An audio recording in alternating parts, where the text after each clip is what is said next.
আসসালামু আলাইকুম। বাছাই পর্বের পরবর্তী ম্যাচে মাঠে নামছেন আর্জেন্টিনা, প্রতিপক্ষ বলিভিয়া। বলিভিয়া কেমন দল? আর্জেন্টিনা বলিভিয়ার মুখোমুখিতে কারা এগিয়ে? বলিভিয়ার সাথে কতটা পরীক্ষা দিতে হবে আর্জেন্টিনাকে, নাকি ইকুয়েডরের মতো হাড্ডাহাড্ডি একটি লড়াই হবে? বিস্তারিত জানতে আমাদের সাথেই থাকুন। বিশ্বকাপ বাছাই পর্বে কোয়ালিফায়ারের দ্বিতীয় ম্যাচে আর্জেন্টিনা আগামী 13 সেপ্টেম্বর বলিভিয়ার বিপক্ষে অ্যাওয়ে ম্যাচটিতে মুখোমুখি হতে যাচ্ছে। দুর্দান্ত এই ম্যাচের আগে বিশ্বকাপ বাছাই পর্বের আর্জেন্টিনাও একটি ম্যাচ খেলেছে এবং বলিভিয়াও একটি ম্যাচ খেলেছে।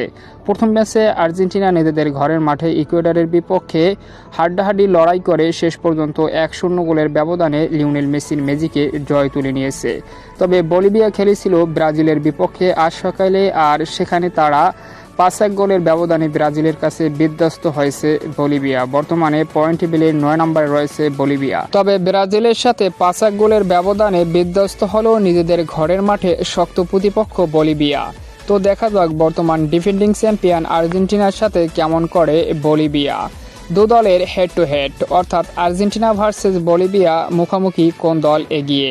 সেখানে লাস্ট 5 ম্যাচের ভিতরে আর্জেন্টিনা উইন করেছে 4টি ম্যাচে, বলিভিয়া উইন করেছে 1টি ম্যাচে। যোজন এগিয়ে রয়েছে বর্তমান ডিফেন্ডিং চ্যাম্পিয়ন আর্জেন্টিনা। লাস্ট ম্যাচের দিকে যদি আমরা তাকাই, সেটা হয়েছিল 2022 কাতার বিশ্বকাপের বাছাই পর্ব। সেখানে 21 সালে 10 সেপ্টেম্বর মুখোমুখি হয়েছিল বলিভিয়া ভার্সেস আর্জেন্টিনা। আর্জেন্টিনা নিজেদের ঘরের মাঠে 3-0 গোলের ব্যবধানে হারিয়েছিল বলিভিয়াকে। তাই বর্তমান পারফরমেন্স, বিগত পারফরমেন্স এবং প্লেয়ারের শক্তিমত্তায় যোজন এগিয়ে রয়েছে বর্তমান ডিফেন্ডিং চ্যাম্পিয়ন আর্জেন্টিনা। তো দেখা যাক শেষ পর্যন্ত আর্জেন্টিনা কেমন করে বলিভিয়ার বিপক্ষে। তো সম্মানিত ভিউয়ার্স বন্ধুরা, আপনাদের মতে আর্জেন্টিনা নাকি বলিভিয়া, কোন দল উইন করবে বাছাই পর্বের এই ম্যাচটিতে? জানিয়ে দিতে পারেন আপনার প্রেডিকশন আমাদের কমেন্ট বক্সে।